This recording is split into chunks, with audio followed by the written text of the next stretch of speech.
आपके जमाबंदी में किसी भी प्रकार की डाटा एंट्री करते समय गलती हो गई है, जैसे नाम में गलती, खाता में गलती या फिर खसरा में गलती।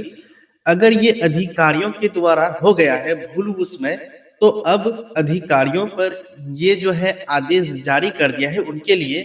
अगर अधिकारियों के थ्रू वो गलत एंट्री हुआ है तो उनको 15 दिन के भीतर में ही अब क्लियर करना होगा, जो सही है उसको दर्ज करना होगा।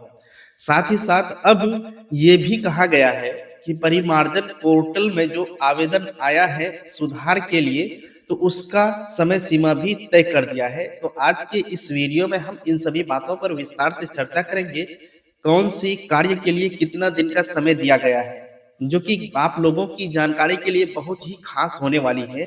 तो चलिए बिना देरी के वीडियो को हम लोग शुरू करते हैं, और आप लोगों से एक छोटी सी रिक्वेस्ट है कि आप ये वीडियो को बिना स्किप किए शुरू से लेकर के अंत तक देखिएगा। साथ ही साथ आप इस YouTube चैनल को पहली बार वीडियो देख रहे हैं तो सबसे पहले इस YouTube चैनल को सब्सक्राइब करके बेल के आइकन को दबा करके नोटिफिकेशन को ऑन करके अपने दोस्तों में ज़्यादा से ज़्यादा शेयर कर दीजिएगा।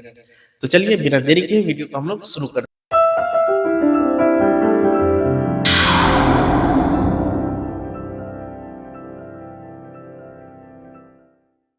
देखिए दोस्तों, जैसा कि हमने इससे पहले वाला वीडियो में आप लोगों को ये बात बताया था कि बिहार में भूमि सुधार जन संवाद कार्यक्रम का आयोजन किया जा रहा है। पिछले दिनों ये जन संवाद का आयोजन मुजफ्फरपुर जिला में किया गया था, जिसमें एक बात सामने आया कि बिहार में जो भूमि से संबंधित विवाद हैं वो काफी ज्यादा मात्रा में फैले हुए थे। उसमें ये देखा गया कि जमाबंदी में लोगों का गलत एंट्री हो गया है। किसी का नाम में गलत एंट्री है, किसी का खाता में, किसी का खसरा में, किसी का रकबा में, इस तरह की गलतियां आम देखा गया है। अब मामला यहाँ पे आती है कि वो गलती हुई किनसे है। अब बिहार के उप मुख्यमंत्री सह राजस्व मंत्री विजय कुमार सिन्हा ने ये घोषणा कर दिया है, ये दिशा निर्देश यानी कि गाइडलाइन जारी कर दिया है। अगर ये गलती अधिकारियों के द्वारा यानी कि लिपिक के द्वारा हुआ है या फिर जो मतलब जो है अधिकारी है उनके द्वारा हुआ है, तो उनके लिए सिर्फ 15 दिन का टाइम दिया गया है। वो 15 दिन के भीतर में वो अपनी गलतियों को सुधार करें। अब यहाँ पे बात आ जाती है कि ये तो आप जान चुके हैं कि अगर आधिकारिक रूप से आपका जमाबंदी में किसी प्रकार की त्रुटि है तो वो सॉल्व किया जाएगा, उसके लिए 15 दिन का समय दिया गया है। लेकिन अब यहाँ पे बात आती है कि जब आप परिमार्जन के लिए आवेदन देते हैं उनके लिए कितना समय है, यानी कि कितना दिन के अंदर में नया गाइडलाइन के तहत उसको सुधार मतलब जो है अपडेट कर दिया जाएगा। तो उसके लिए जो नया गाइडलाइन आया है वो कहा है कि 15 दिन नहीं बल्कि 35 दिन के अंदर में जो आवेदन परिमार्जन प्लस पोर्टल पे आता है उसका अपडेट करना अनिवार्य कर दिया है। ये तो हो गया कि ये अपडेट करेगा, तो अपडेट किस किस क्षेत्र में करेंगे।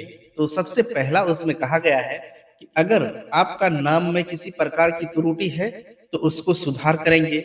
वहीं पे अगर आपके पिता के नाम में किसी प्रकार की गलती है तो उनको सुधार के लिए आवेदन देंगे। फिर वहीं पे आप आवेदन कर सकते हैं कि आपका अगर ऑनलाइन जमाबंदी में जाति नहीं चढ़ा है तो उस जाति को भी आप अपडेट करिए, और आपका एड्रेस भी अगर नहीं है तो वहां पे एड्रेस एंट्री करिए। इस तरह की अपडेट आप कर सकते हैं। साथ ही साथ आपके पास जितना भी उस जमाबंदी में खाता खसरा रकबा है ऑफलाइन में, वो अगर ऑनलाइन में अपडेट नहीं है तो खास तौर से उसको आप अपडेट करा लीजिएगा, क्योंकि ये अपडेट की प्रक्रिया काफी तेज गति से चला रही है बिहार सरकार। जब से नई सरकार की गठन हुई है, जब से उप मुख्यमंत्री सह राजस्व विभाग के मंत्री विजय कुमार सिन्हा ने पद संभाला है, इस क्षेत्र में एक नया नया निर्देश जारी कर रहा है, जिसकी वजह से मतलब आप लोगों की काम होने की ज्यादा से ज्यादा उम्मीद की जा रही है। और साथ ही साथ वो जो है संवाद की मतलब जो है कार्यक्रम चला रहे हैं, उसमें बहुत तरह की ऐसी भूमि विवाद सामने आ रही है जिससे राजस्व मंत्री का माइंड भी मतलब अस्वस्थ हो गया है। वो भी अब इस विषय में गंभीर से गंभीर निर्णय लेने के लिए सोच रहे हैं, यानी कि वो अधिकारियों के ऊपर जो है कड़ी से कड़ी नज़र रखने की कोशिश कर रहे हैं, इसलिए कि आखिर ये जो समस्याएँ हैं, वो समस्याएँ कब तक रहेंगी? इन समस्याओं को जल्द से जल्द निपटाया जाए। अब थोड़ा-सा हम बात कर लेते हैं कि मुज़फ्फरपुर में भूमि जनसंवाद कार्यक्रम का जो आयोजन हुआ है, उसमें एक बहुत बड़ा निर्णय लिया गया है कि लोगों को इन समस्याओं से दूर करने के लिए अब लोगों को ज़्यादा दिक्कत नहीं होनी पड़ेगी, क्योंकि अब अंचल कार्यालय में जो कर्मचारी हैं या सीईओ है, उनके ऊपर परिसर बनाया जाएगा ताकि वो लोगों का काम में गलती ना करें। तो इस तरह का दिशा निर्देश जारी कर दिया है, जो कि अगर आप लोगों की किसी भी जमीन का परिमार्जन नहीं हुआ है और आप चाहते हैं कि परिमार्जन के लिए हम आवेदन करें, तो आप बिल्कुल खुले तौर पर उसके लिए आवेदन करें, क्योंकि अभी आपका आवेदन जो है मतलब 35 से 40 दिन के अंदर में अपडेट कर दिया जाएगा। पहले ऐसा नहीं होता था। पहले ये होता था कि जब आप आवेदन करते हैं, तो आपका आवेदन रोक करके रख दिया जाता था और आपसे पैसा वसूलने का कार्य कर लिया जाता था। लेकिन अब जो आप आवेदन करेंगे, उसमें सीधा तौर पे यही कहा है कि आप आवेदन करिए। ये अंचल के द्वारा जो अधिकारी हैं या फिर राजस्व कर्मचारी हैं, उनका ये दायित्व बनता है कि आपका आवेदन को अपडेट करें।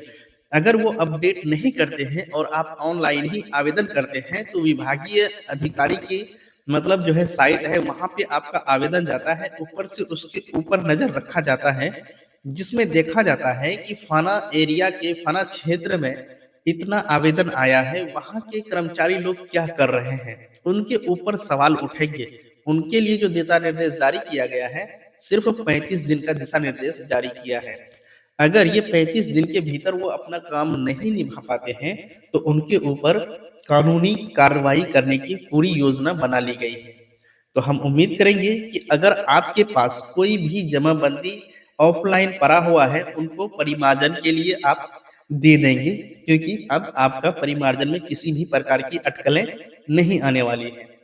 तो चलिए, आज का वीडियो हम यहीं पर समाप्त करेंगे। मिलते हैं एक नया वीडियो में, एक नई जानकारी के साथ। तब तक के लिए जय हिंद।